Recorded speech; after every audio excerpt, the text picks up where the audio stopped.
Ladies and gentlemen, welcome back for another video. The team that we're going to be taking an in-depth look at today is our 2024 Oklahoma State Cowboys football team.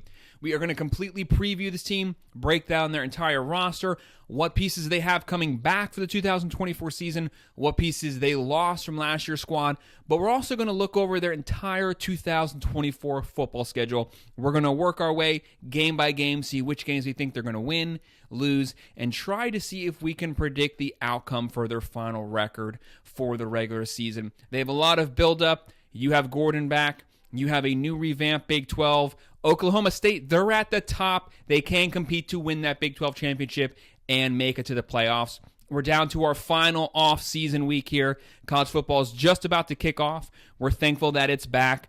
Go ahead, hit that like button and subscribe. If you have any comments, drop them below and I will respond. So our 2024 Oklahoma State Cowboys. Vegas, just to kind of give us a barrier of what to base this off of. They have them coming in at 8.5 wins in the 2024 season. So kind of having a decent season, but they left off on a very high note last year, shed a strong foundation. So can they continue to build that going into this season? It's a new look Big 12. Texas is gone. Oklahoma's gone. So some of those foundational pieces that have consistently won the Big 12, they're now gone. But you're adding in Utah, you're adding in Arizona State. So there's some new bigwigs coming to town. But Oklahoma State has been one of the perennial top Big 12 teams for the last 2 decades, mainly led by Mike Gundy, who's the longest tenured college football coach at one school in all of college football. The guy consistently, every single season, wins 9 to 10 games. Now, they started out last season really bad, had a really bad upset. But from that point, they consistently got better every single week through the end of the season. They did make it to the Big 12 championship game. They won 10 games last season. They had a great season. The team is led by Doak Award winner Ollie Gordon at the running back position. This guy went off last season. He was the best running back in all of college football. And this is a really veteran squad here. There's lots of returning production. So when you have a lot of experienced starters coming back, that sets pretty high expectations for that next season. Now, with those starters, there's a lot of people saying that Oklahoma State is as prepared as anyone to make another championship run to the Big 12 championship. With Texas and Oklahoma gone, the road is open. So can they find themselves atop the new look Big 12 going forward? Everyone this offseason, they were all trying to court Gordon.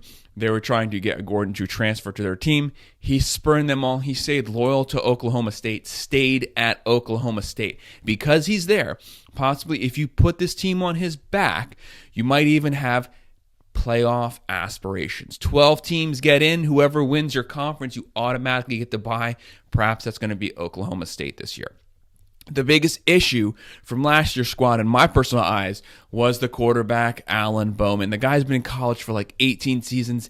He just wasn't very good. He's a serviceable quarterback. He had 3,400 yards, but he had just as many interceptions as touchdowns. He has to cut that down.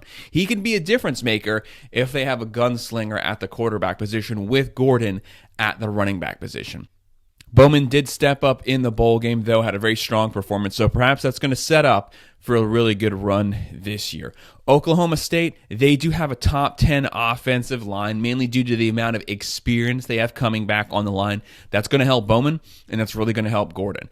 Gordon had 1,800 yards rushing last season, 21 touchdowns. That's video game numbers. If he lives up to that level this year again, this team is going to be competing for 10 wins. The wide receivers, you have Presley, you have Owens, so there's no excuses for Bowman this season. He has the weapons there at the skilled positions. The defense is experienced as well. They have 10 starters coming back. The biggest issue is they weren't very good last season, but perhaps another year in the system, they're going to be better. We don't need a top 20 defense. We just need a top 60 defense. You have Martin, Daniels, Rucker, Exepo.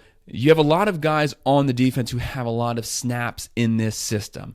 If they get better year by year, this team is going to be prepared to make a Big 12 championship run. So let's take a look at their 2024 schedule. They kick things off for South Dakota State on August 31st. This is always a tough game. South Dakota State, even FCS, you never want to underestimate them. They've made a lot of championship runs, But we're going to go with Oklahoma State, not starting out last year as bad as they did, but starting out this year with a win and winning this game pretty big. Let's say it's going to be a 42-24 game. They're 1-0. Saturday, September 7th versus Arkansas. So a Big 12 versus SEC matchup here. Arkansas, Sam Pittman's probably going to get fired at some point this season. They lost KJ Jefferson. They're just cycling through coordinators. Look for Oklahoma State to get the Big 12 versus SEC win. They're going to win this one 33-24. They're 2-0. Saturday, September 14th at Tulsa. Tulsa's been pretty competitive offensively wise for the last maybe 5 or 6 seasons, but they should not be able to compete with Oklahoma State and their running game. They're going to get another win here. This one's going to be 35-20, and they're 3-0.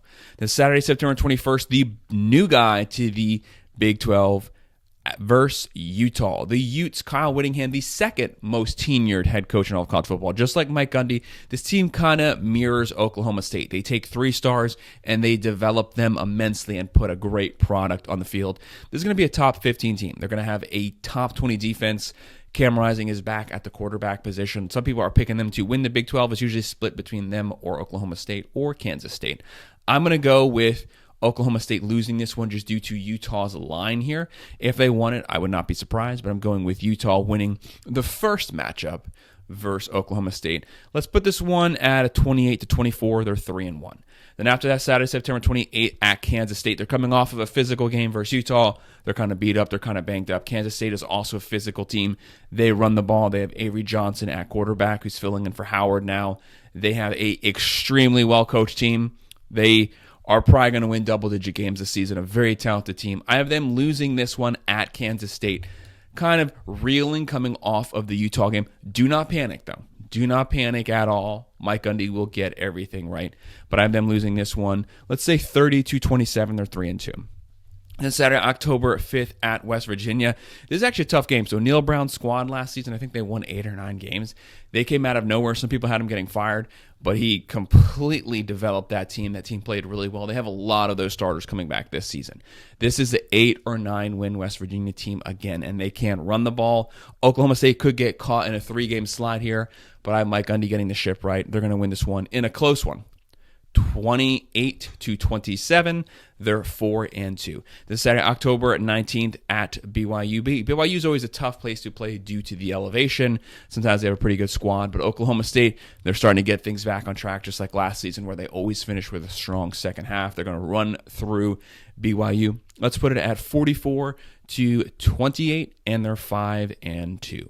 And then Saturday, October 26th at Baylor, you have Dave Aranda's team here. He's also probably going to be getting fired at some point this season. He just has not developed his squad. They have a bad defense. That's a specialty, and they have a bad offense. They're going to blow through them 44-24, and they're 6-3. Saturday, November 2nd versus Arizona State, another new guy to the Big 12. They've just been completely shredded. They don't have a strong enough roster to be able to compete this season. Oklahoma State's going to beat them. Let's put it at a 37-20. And they're, what's that? 1, 2, 3, 4, 5, 6, 7-2. The Saturday, November 9th at TCU. This is a potential slip-up game. Do not underestimate TCU based off of what happened last season. Obviously, the year before that, they made the national championship run. But last season, they were really banged up. They're going to be a lot better this year. There's going to be a 7 or 8 win team. They could catch you if you don't take them serious on a Saturday. But I don't have that being an issue for Oklahoma State. I have them beating them 33-28, so a close one. And they're 8-2. And then Saturday, November 23rd versus Texas Tech. You never want to sleep on Texas Tech. McGuire has a great team here, and they have a top 3 running back, just like Oklahoma State. The Big 12 is a very deep running back conference, so they could beat you if this turns into a shootout, if this turns into a slog on the ground. But I'm going to go with Oklahoma State as of right now, continuing to cruise, getting a win here, 37-28, and they're 9-2. Then Friday, November 29 at Colorado. Colorado, they might be fighting for a bowl game at this point. They might have already clinched the bowl game. They have a talented squad. Travis Hunter. They have Shedeur Sanders. Obviously, you have Deion Sanders at the helm. You have Pat Schumer on offense. But I have Oklahoma State just being the better, more experienced, deeper roster. Colorado's not very deep. They might be banged up. They might be down a couple starters here. Look for Oklahoma State to clinch a win here. I'm going to go 42-32, and they finished the regular season 10-2. So I'm going with the over on the Vegas picks of 8.5 wins. I don't think that's fully taking into account just how talented this squad is. I'm going with them going 10-2 and potentially competing for the Big 12 championship versus either Utah or Kansas State, getting to replay one of those games. And it's always hard to beat the same team twice. So that's our breakdown of the 2024 Oklahoma State Cowboys. Go ahead, hit that like button and subscribe. If you have any comments, drop them below and I will respond. Thanks.